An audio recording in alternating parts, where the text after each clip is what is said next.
بسم الله الرحمن الرحيم الحمد لله والصلاة والسلام على نبينا محمد وعلى آله وصحبه وسلم.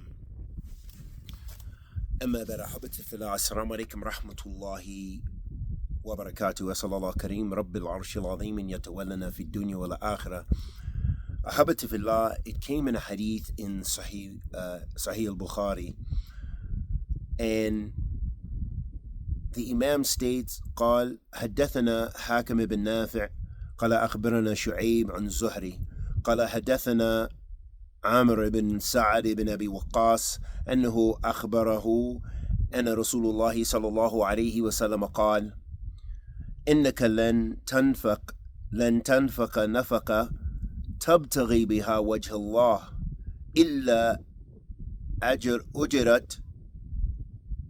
أجرت عليها حتى ما تجعل في امرأتك. In this hadith, Rasulullah sallallahu alayhi wasallam, the Prophet sallallahu alayhi wasallam said, verily that a person does not spend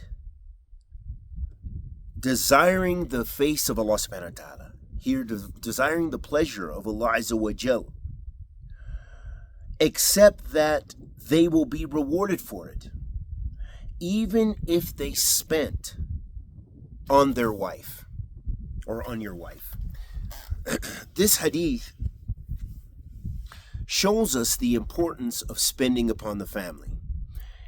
And one of the things that Hafiz ibn Hajar, rahmatullahi alayhi, rahmatin wasi'ah, he mentions is that it's very important to have the qasd, the niyyah, that your qasd is actually to spend in the cause of Allah subhanahu wa ta'ala. When you are spending it to take care of your family, spending it on your wife or your children or what have you, make sure that your intention is the pleasure of Allah subhanahu wa ta'ala, that you're doing this duty.